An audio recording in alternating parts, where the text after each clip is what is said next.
guys, many Nigerians have been reacting to a video where Bandits, one of their leaders, was seen during a peace deal in Katsina State, was saying that it is the government that made them to become terrorists. Like you can see this headline here, says Nigerian government turned us to terrorists, Bandits say during fresh peace deal in Katsina State. You are going to be watching the video that has left many Nigerians in shock. Confirming the video you are going to be watching later towards the end of this video, where, you know, there've been a lot of revelation on how the Northerners, you know, imported these bandits and they were just left, you know, uncontrolled and they were not pacified after they brought them in for political gain, and because of that they started raining havoc in Nigeria, and now their aim is just to Islamize the environment, and that is why they are targeting Christians in Nigeria. Just take your time, watch this video to the end, and you'll be seeing the other video that confirms that, see, these guys are being used and they are really being funded by, you know, very strong political powers. Take your time and watch this video. Let me know your thoughts in the comment section below. Now take a look. Bye. Thank you for your submission. And, you know, while you were speaking, Rufai shared this story, which I already have as well, about, you know, the villages that were attacked even over the weekend. Last week as well, there were villages attacked in Benue State. The details, the gory visuals are just heartbreaking. You know, they say several villagers are feared dead, while many others remain missing following a suspected herdsman attack in Anuwule community in Ogwelu, Ohimini local government area of Benue State. So we're calling on the security forces in Benue State to actually help us out with this reporting, because obviously we have our reporters on ground who would like to also share this sort of information with our security forces if they have apprehended the people that are behind this dastardly attack. Well, meanwhile, may their souls rest in peace. Meanwhile, armed bandits in Katsina State have made stunning allegations claiming the Nigerian government orchestrated their criminal activities and only now decided to call for peace during a peace meeting between Batagwawa and Karachi communities held on Saturday. One of the bandits declared they have stopped attacks following government intervention. The bandit spokesperson stated in a now viral video, and I quote, "It was the government that wanted us to engage in banditry, but now it has called us and told us to stop." He alleged that despite 2 months of attempts to initiate peace talks, authorities only located them when they genuinely decided to engage. The armed group insisted that peaceful coexistence depends entirely on Nigerian leaders, stating, "If you want to cry, don't cry with us, the terrorists, but cry with your government, for they are the ones who made us do what we have been doing." I mean, this is really, really alarming, Rufai. The allegations raise serious questions about the relationship between criminal networks and state actors, echoing long-standing suspicions about complicity in Nigeria's worsening insecurity. Rufai, your thoughts, and also I'd like your thoughts on the two stories as well, just to put them all together before we take this one. Real quickly, see, Oji, in a country where bandits can pick up a mic and say this in a public space, when did they say this? What has been the reaction of the government to it? You see, that's why I said a lot of the problems our government can solve if we are ready. And this attempt to make it be about Christians and Muslims is never true.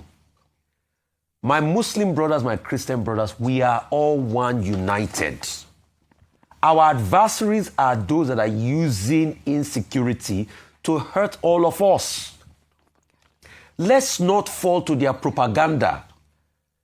Christians, Muslims, can't you see they've started again? They've started using our heads to knock each other. Christians, Muslims, can't you see that they're not talking about the killings of all of us as Nigerians? They are talking about us against each other. Christians, Muslims, we need to be united.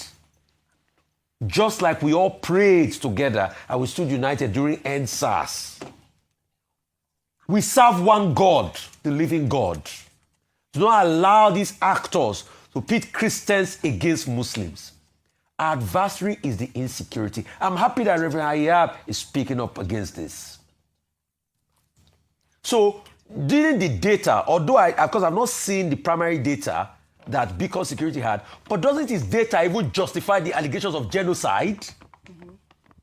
Genocide, when you go back to Lepkin's definition of genocide, It talks about intent to clear out, the cultural antecedents, physical assault and brutality. Over 100 churches. Doesn't it talk about it? And so when government was saying 81% reduction, but Beacon Security is saying there's been an increase. What Terrorism Index is saying Nigeria is now number 6 from the position of number 8 it was in 2023. Isn't it time for us to look inward? So government, this is at your doorstep. Terror bandits are now saying that you are the ones using them. And we've also seen allegations against government officials. We've also seen government officials do photo op with bandits. Right. We've also had government officials being mentioned. Government, if you love this country, release the list of the terrorist financiers that was released in Dubai. All right. And let justice and the killing end. All right. Well, Ayo, before I come to you, meanwhile, U.S. Congressman Riley Moore of West Virginia, who has been one of the leading voices in the American government's allegations of a Christian genocide, appeared on Fox News telling the public not to test President Trump's resolve on the issue. Moore stated that Trump is very serious about the issue and that Nigeria should instead use this moment as an opportunity to build a stronger relationship with the United States. Let's take a look. I've said this multiple times. Do not test this president's resolve. He is very serious about this. And I do want to highlight something that I've been saying constantly here, that this is actually an opportunity for the Nigerians to strengthen and deepen their relationship with the United States, where we could actually do some enhanced partnership capacity building with them to counter this terrorist threat that they have just spreading across their country. So I'm asking Nigeria, do the right thing here. Partner with the United States, help us protect the Christians in your country, and we will help you. This doesn't have to be all sticks. It can also be carrots here. Or we do have these kinetic military options on the table, which the president has made very clear he will consider. This is the point, Ayo. Well, Moore's comments in this interview appear to reflect a change in tone from the more aggressive rhetoric the public initially heard from President Trump and his threats to go into Nigeria guns a-blazing. The congressman has suggested that cooperation might be possible for both countries to strengthen their relationship with one another. And this is what I have been preaching on this table. Ayo, a quick sum up, and then we'll take our milestones. All right, so the video with the bandits just justifies what I said earlier about the government knowing who these terrorist financiers are. They know who the people who are behind them, and they can go after them if they have the political will. Now, this is where the U.S. comes. Yes, we can argue about whether or not the U.S. has Nigeria's best interest at heart, but when that tweet or that ex post by Donald Trump has changed the trajectory of things for Nigeria. We're at least now talking about insecurity. It's now on the front burner more than it's ever been, at least in recent times. And so for that reason alone, I am happy for that ex post. Now, going back to the advice by Pastor Adeboye saying that let's diplomatically have conversations with the United States and show with evidence that we can handle this issue.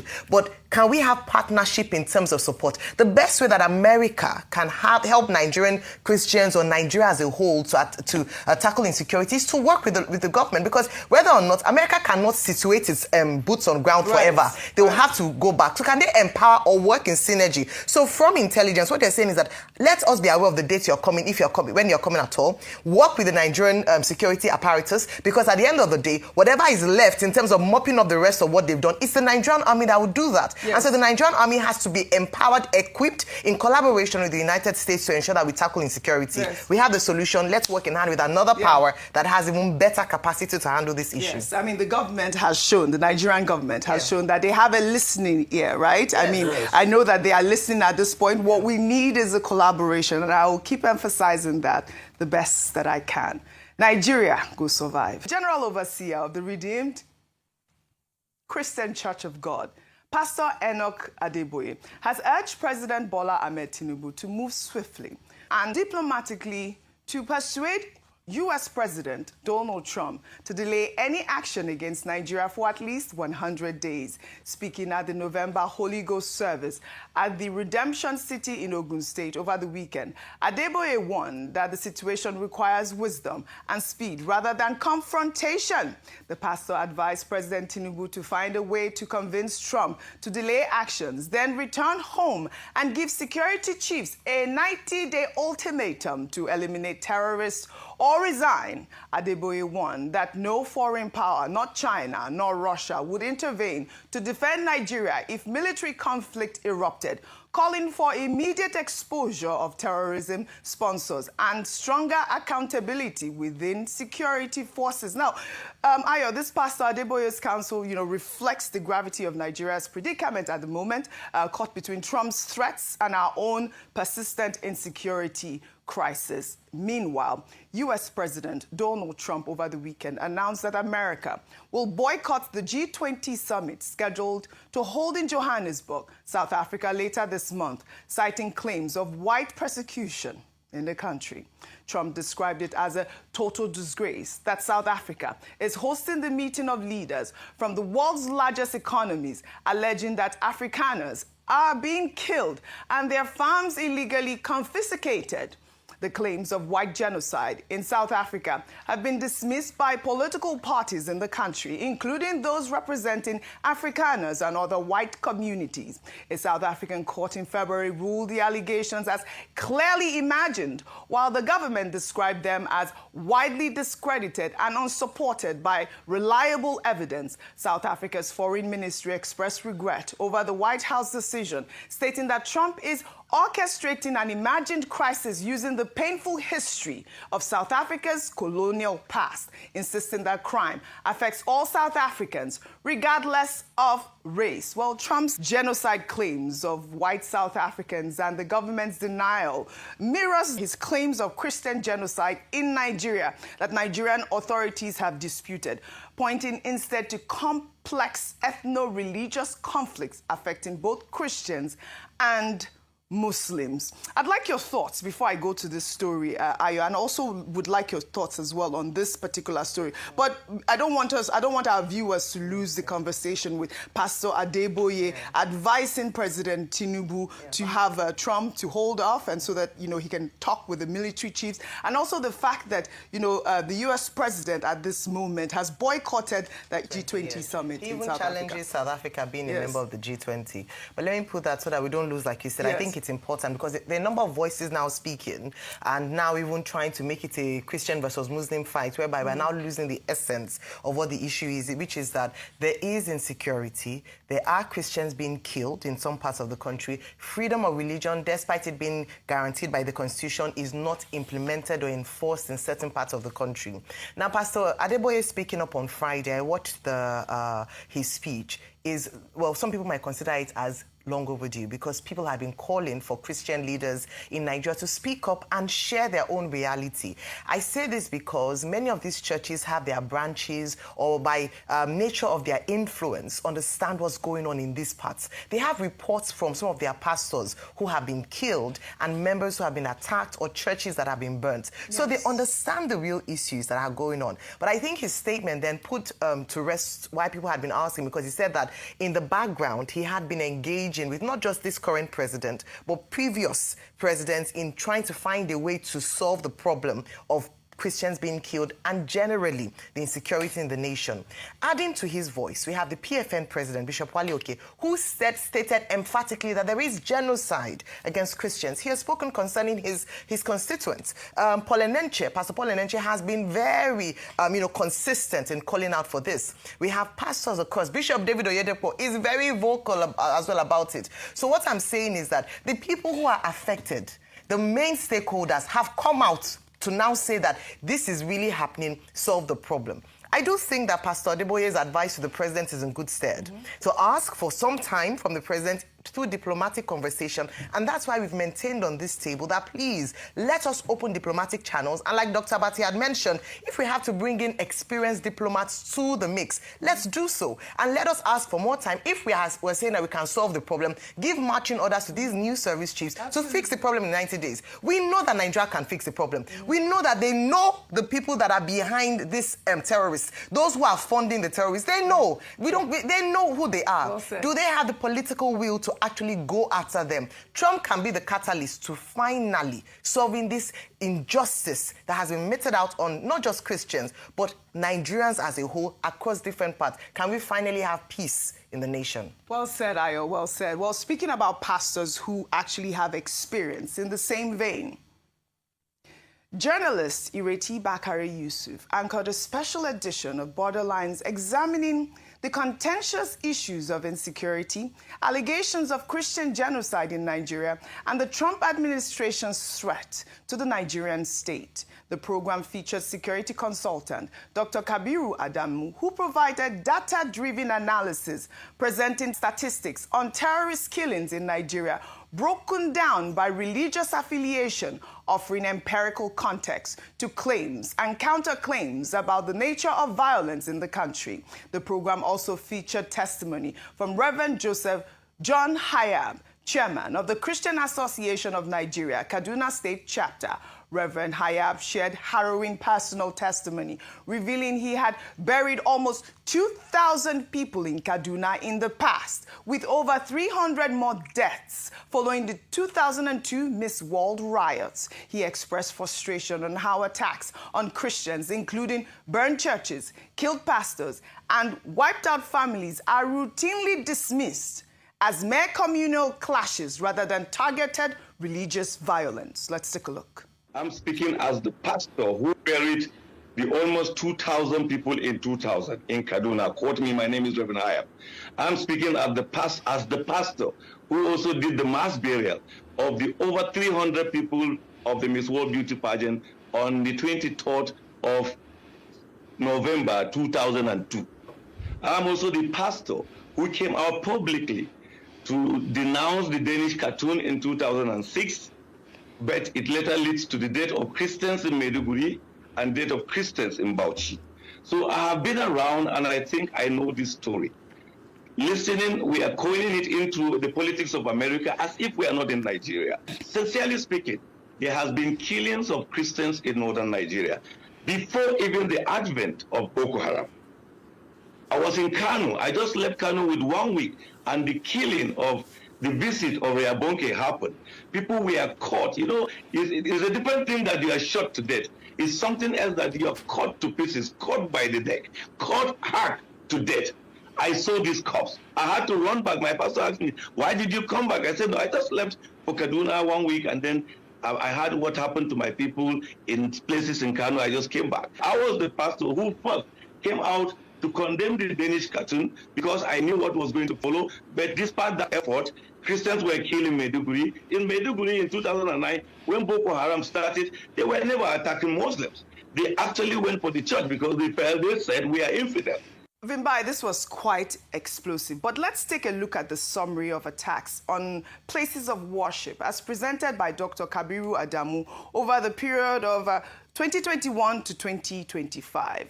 He drew up this chart. It says churches, a total of 121 incidents targeted churches, resulting in 389 abductions and 110 killings. The years 2021, 23 incidents occurred. 137 people were abducted. In 2022, 33 incidents occurred.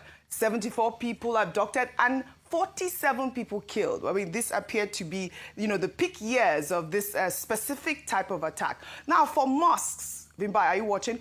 Over the same period, a total of 75 incidents targeted mosques, resulting in about 263 abductions and then 142 killings.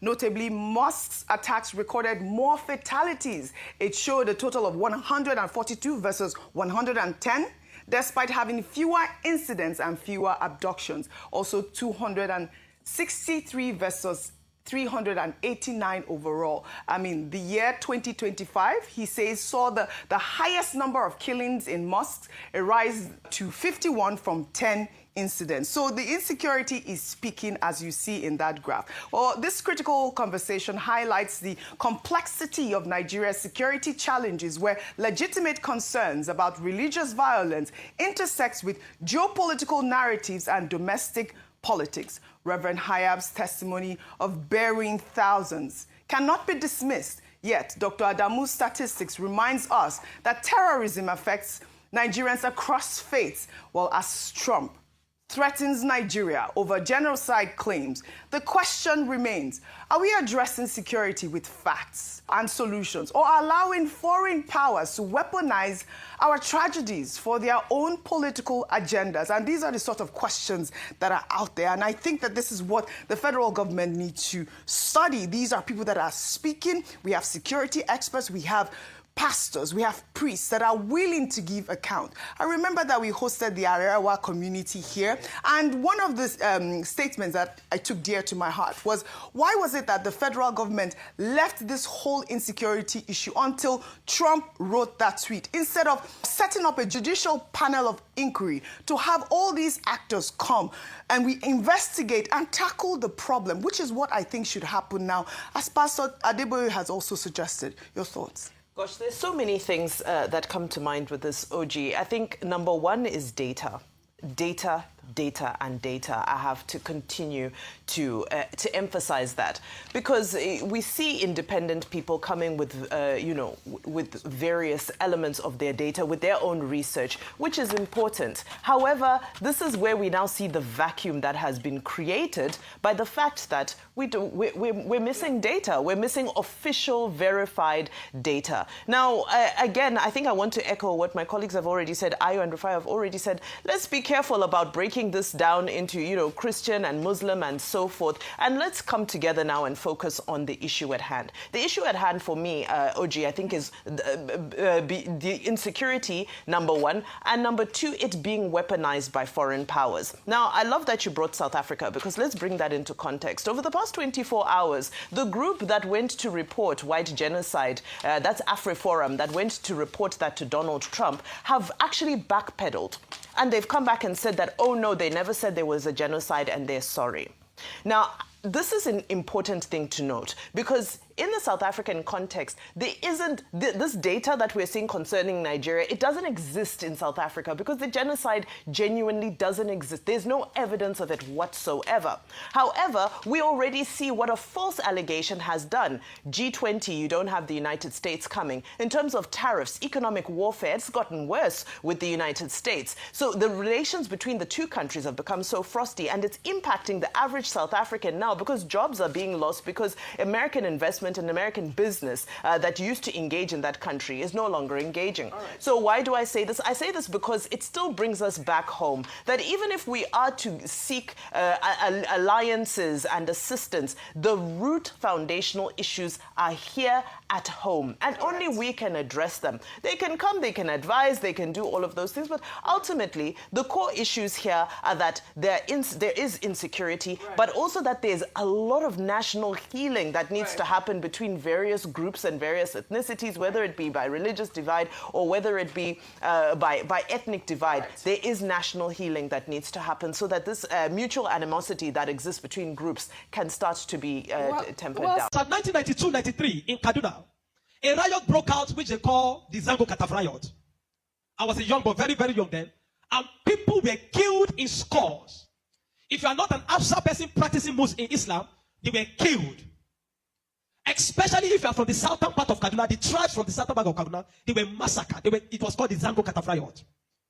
And if the next thing they do is to burn churches, kill Christians, and then if they are done with that, then they focus on businesses that is for Igbo people, Igbo-owned businesses, and they destroyed it. I grew up knowing that Christians are an endangered species in Nigeria. In the year 2000, when the Sharia riots, how many of you have heard of the Sharia riots?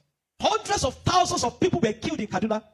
I can remember vividly that we had to defend our house from people. They brought some Fulani boys and they faced our house. They were shooting arrows. They were stoning our zinc. They spot our zinc, shooting arrows. Even though I was a Muslim then. Even though my father was a Muslim then. But because majority of the people in our compound were Christians, so they were willing to destroy every one of us because we're living with Christians. I can remember a particular church in Mando, for those that know Mando, in Kaduna, called Chapel of Redemption. That church was destroyed. And so from that time, anytime there's a little hanky-panky in Nigeria, the first target is churches and Christians. And this has prevailed for a long time. That even if there's a problem with in another country, the Muslim and the Hausas in Nigeria will rise up and begin to kill Christians. How many of you remember the Miss World crisis in 2002, 2001, 2002? That somebody drew a picture of Muhammad or something in France, long away in France, and they began to fight in Nigeria. Are you following me? Christians are endangered species. Now let me give you, and that's how it has continued. Scores have been killed, and they focus on regions where there is a mixture of both Christianity and Islam. If you look at states like Kaduna, state like Plateau State, state like Nasarawa, state like Taraba, state like Benue, state like Bauchi, state like Gombe, state like Borno. These are places where they focus on because they intend to eliminate every living Christian in that place. Anybody that debunked it is a total lie because I have grown and lived in the north.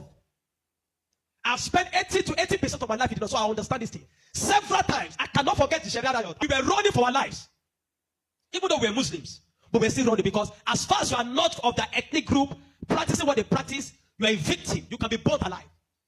Many of us saw human beings that were burnt alive, like roasted like yam. And it has been going on for a long time. The genocide against the Christian faith.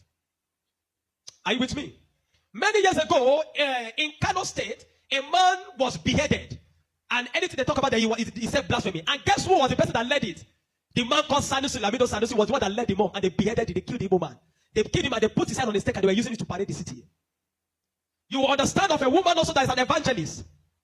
Evangelist Eunice that was preaching about 2016 or 18 in Abuja. And they killed her. We cannot talk about a young girl called Deborah Samuel that was killed. I schooled in Jos, and for years, the people of Plateau have been massacred. Riot breaking out every single time. The world that the moment anything happens, the next people that are victims are Christians. And it is unfortunate that all these years the government have not been able to do anything about it. But the agenda is deep. Are you with me this morning? Why am I saying? Because I don't want us to be an ignorant people. If we are ignorant people, they will control the narrative. And these days, let me tell you this truth. God will not come and fight for you. Remove that thing from your mind. If Christians don't rise up, pray from now till tomorrow. God is not coming to fight for you. Are you with me? Now, in the year 2009, Boko Haram started. Boko Haram started because of a section. It was a political movement. They created Boko Haram as a political talks to bring confusion into the government of Goodluck Jonathan. And to be able to, destroy any opposition, starting from Borno State, under the watch of a man called Kashim Shettima, which is now the vice president of Nigeria. Kashim Shettima and the other man, Ali Mohammed Sharif. These were the people that started the business of Boko Haram as a political talks to be able to oppose their opponents. But after a time, the ideology grew and they began to destroy. Now, it became a problem and they began to use it to destroy, bombing here and there. In 2009, 2010. As of 2010, a man led a meeting in Jos. Are you with me? He led a meeting that they were going to annihilate Christians within the locality of Plateau, Borno, Plateau, Bauchi, Kaduna, and Nasarawa. And he said they are going to perform jihad. They will bring jihad and they will go to kill them. If the Islamic leaders are not willing to lead them, he is ready to lead the movement. I have the minute of that meeting in my phone presently. Guess who is that person? Issa Pantami, that was the former minister of communication under Buhari's regime. And several times, these are people that are terrorist sympathizers. And that is why the Nigerian army has not been able to win the war against the terrorism. Because the terrorists have infiltrated the Nigerian ranks, the army ranks, so they cannot win the war. That said, Osama bin Laden was a better Muslim than he is. He was sad when Osama bin Laden was killed. And he has said it several times that Boko Haram should not be killed. He said they are their Muslim brothers. How do you win a war against terrorism? When there are people high in government that are sympathizers to terrorism, how do you win that war? Now, there are 4 categories of insecurity or people that are causing insecurity. Number 1, you have Boko Haram. Number 2, you have bandits. Number 3, you have Fulani herdsmen. Now I'm going to show you how they are connected. Many people don't know. The Boko Haram and the Fulani herdsmen have one mission. The mission is simple: Islamize Nigeria. Come to a territory that are Christian dominated, kill everybody there, occupy their land. Go to Benue, look for a community, kill them there, occupy their land. That's always me. Boko Haram and the Fulani herdsmen. Have you noticed that Fulani herdsmen they don't kidnap, they kill. There's hardly a place you hear that Fulani herdsmen capture, that they say these are Fulani herdsmen. No, when they go, they kill. How do they kill? They kill with guns. You must now ask yourself, how does a Fulani man get AK-47? Do you know the cost of one AK-47? One AK-47 is over $1,000 something. Where will a Fulani man be able to obtain to get one AK-47? Are you with me? And now, so you will know that there are people that are sponsoring this movement. Then the Boko Haram and the Fulani, they go about Christian-dominated areas. You will understand that when this terrorism started in Nigeria, that only people that were killed were Christian churches. You will not hear that they kill anyone. It is Christians and churches. I remember in Kaduna then that churches began to look for security men to guide their churches in every service day. Otherwise, you can be in church and then the next is boom, everybody dies. And churches that don't have money to hire soldiers began to use some of their members. I was a member of the security team in my church in Deeper Life in Kaduna in 2010. Because we don't stay in the church. Once I come to the church in the morning, we stay outside, moving around patrolling, because anybody can come and drop anything. So when Boko Haram started, the majority of Muslims, the Hausa, northern Muslims, the Hausa, they were happy. I know of people that were celebrating it. If you see them crying today, I'll tell you why. At the initial beginning of this thing, they were happy celebrating the killings of Christians. They said they are purging Nigeria of RNA. It was majorly on Christians and Christian-dominated areas. But when it comes to 2014, the man Buhari and APC that wanted to overthrow the government of Jonathan, by all means, decided to employ mercenaries from Niger, from Chad, from all those Fulani, from other African nations where they're Fulani, and they brought them into Nigeria. What was the goal? The goal was that if Jonathan does not concede defeat in the election, they were going to rain hell on Nigeria. So they brought in these mercenaries, and they equipped them with rifles, the El-Rufais, the Buharis. Are you with me? The El-Rufai, the Buharis. Every one of these people called APC, they brought in mercenaries and armed them in the bushes and told them to wait. The moment Goodluck Jonathan did not concede defeat in the election, they were going to start. But unfortunately for them, Goodluck knew of the assignment. He got intel about it, and because the man said his ambition does not worth the blood of millions. So the man conceded defeat and left. And so they declared APC winner. Now, you have already brought people from different parts to come and fight. But what they wanted to come and fight for did not achieve anymore. So now they left those people in the bush. They left them with guns and ammunition in the bush. And when Buhari became the president, he abandoned them. Instead of them to settle them and let them go back, they abandoned them. And the people saw Nigeria as a place that is good. And the people decided to remain in Nigeria. Those are the people that started bandits. Before, we don't have anything like bandits. Banditry started under the watch of APC, under Buhari, because they were the ones that brought them in. Kidnapping, because they needed to survive. So they started by kidnapping. And they started by kidnapping. And they started by kidnapping. And they started by kidnapping. Over time, now, you understand that there are certain parts of this nation where there are mineral resources. Don't be an ignorant Christian. Follow me. Don't be an ignorant Christian. Don't be in a nation where you don't have understanding of what is happening. Now, there are some parts of Nigeria where there are good resources. And so, and this is have been illegally mined by elites, the military generals, the oligarchs, the people that are the leadership of the North. They were mining these resources, and the money does not go into the federal government account. So what they do is that they employ the services of this banditry to create two things. Number one, to create diversion. So when you go to Zamfara, that's why you hear that they say there is killing in Zamfara now. It's because of the Ilema gold mine. There is gold in Zamfara that they are mining.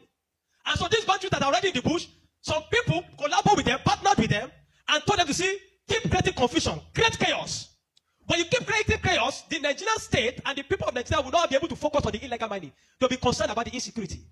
So the insecurity is created as a means of diversion in the north. Are you following me?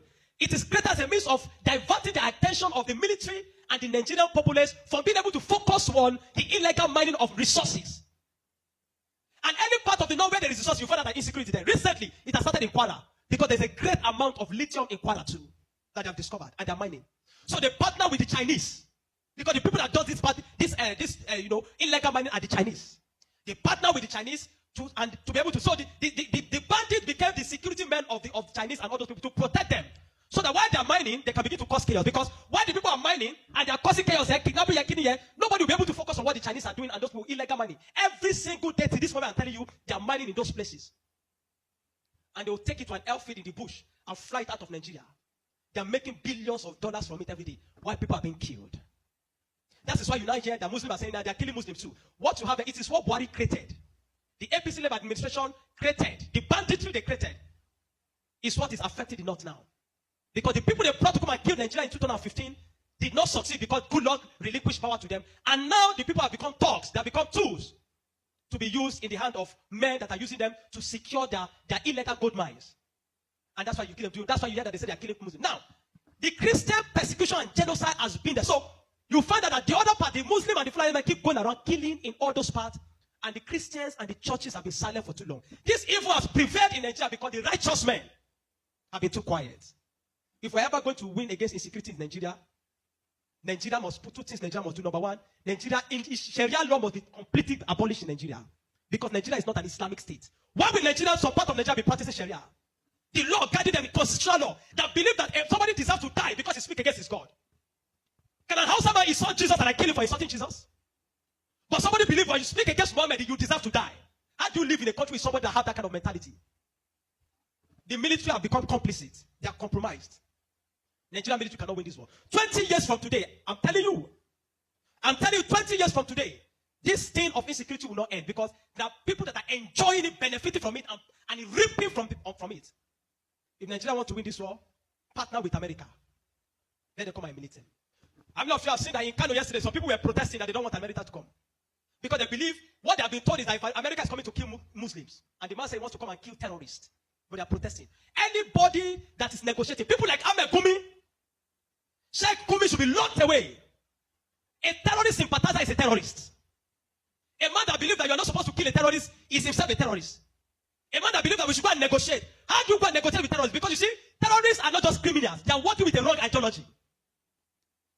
A man that believes that killing he has nothing to lose. How do you negotiate with a man that believes that killing himself is going to meet their God in heaven to collect 72 virgins? How do you negotiate with such a person? A man like Sheikh Gumi should be locked away. A man like Ali Muhammad Bushari should be arrested. You want to win against terrorism, you must go brutal. No nation win against terrorism by pampering them. The custom is taking rice, seizing rice from Nigeria and taking it to terrorists in the bush that they need to take care of them because they are human beings. To know. The moment you have become a terrorist, that you see that taking the life of your fellow human being is nothing, is to please a God, then you don't deserve to live. Children of God, I'm not going to ask you to pray because this is not a period of prayer. This is a period of action.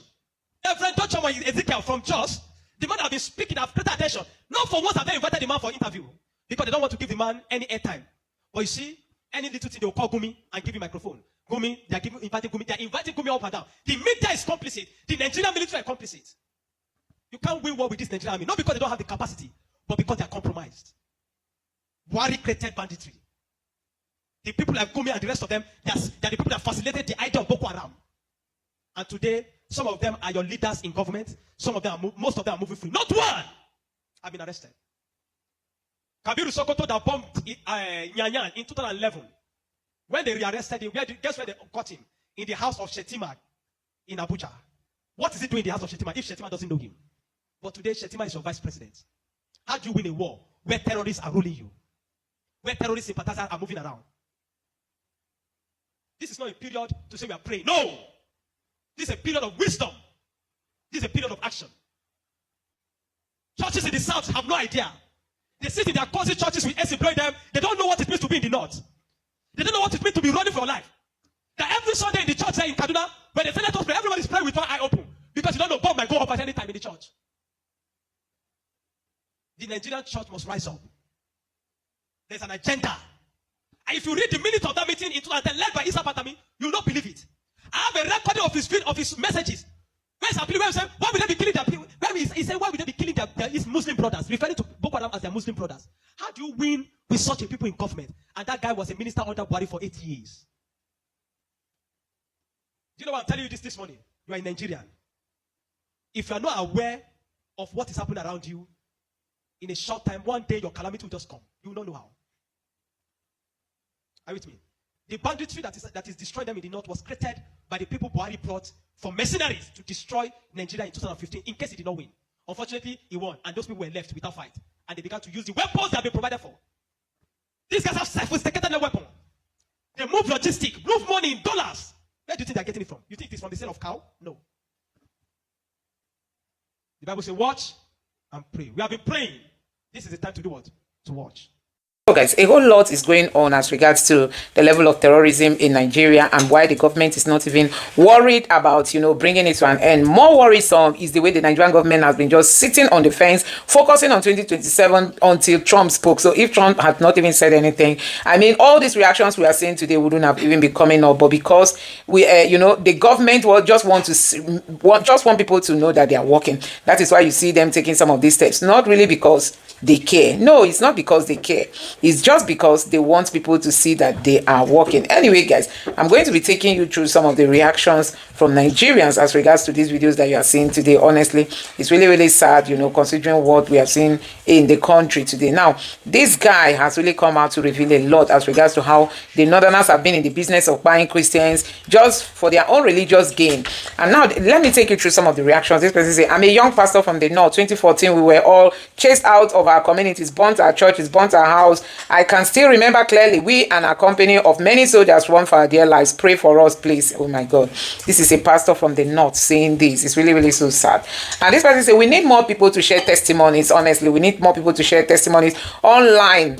Many persons pretending not to know what's happening need to hear more of these testimonies. Honestly, I think for me, this is just the peak of it. I wish many other people would come out to share their testimonies.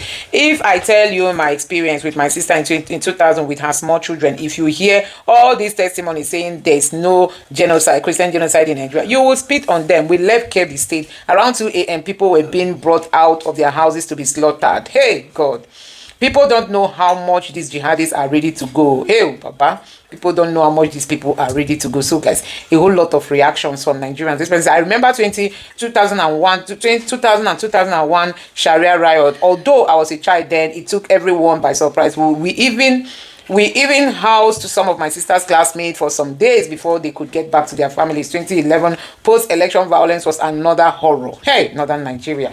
And this person say, if I had self-defense, it means I will be alert.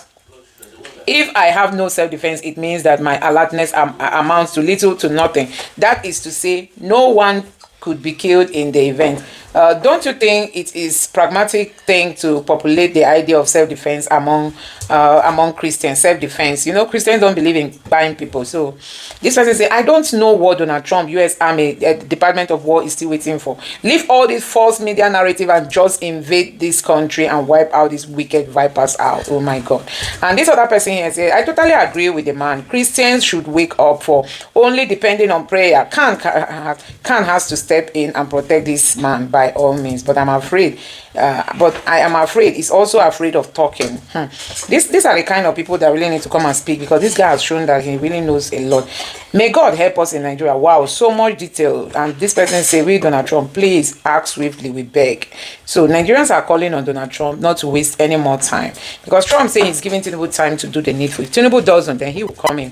But as it stands now, we've not seen the Tinubu's government doing anything, We've not seen the Tinubu's government doing anything. And not when Trump come now, they will say Trump came. They will say Trump came. So you can imagine, this is really, really so sad, considering what is happening. So there have been a lot of reactions, and there's this guy that is also from, I think he's from Plateau State. He always grants interviews on the level at which people are being fired in Nigeria. Now, let's take a look at this. This one is saying, opening of Vienna conference against persecution of Christians by a Hungarian minister. So finally, oh my God, Vienna holds conference for persecuted Christians. Let me see if this is really the fact. This is really good, because Trump is raising alarm. Tell me if European Union has not been there to know that Christians are being fired all this while, only for us to hear that they are now beginning to speak up. It's better they speak up. Anyway, I just hope that the needful is being done at this moment to save Christians in Nigeria, because they just want to Islamize the country, and they are ready to do that at all costs. Vienna Conference Against Persecution of Christians by Hungarian. I think here it says Vienna Conference. There's no record of specific conference matching the exact word. Vienna Conference Against Persecuted Christians. Okay, I think I have something here. Let me get more updates. Budapest, Vienna Conference. One step closer to the world peace through rule of law. I think this one happened. It's not a latest thing, but let me know why it is being posted now on the social media. Now, let's take a look at some of the reactions. This person said, repentant terrorists to enjoy foreign education. Can you imagine? These are the things that make Nigerians more angry, you know. Oh, that's it. All I need most for my leader and get to be free from DSS and Nigerian cage. Help us, yeah. And this person said, what is the delay all about? The American soldiers should start invading Nigeria. And this person here said, please, the Biafran referendum should be discussed there. Nigeria has become human abattoir. We are opting out. Take your time and listen to this. Take your time and listen to this. Honestly, this guy has revealed a lot. Thank you, sir, for more grease to your elbow. Your effort is being witnessed. Please keep on fighting for the Igbos. You are the voice that can't be muted. Please use whatever strategy you can to get the full attention of the US Parliament and EU to save the Igbos. Thank you so much. So I just hope that all the steps that are being taken currently is going to mount to, you know, people being freed from what is currently happening in Nigeria.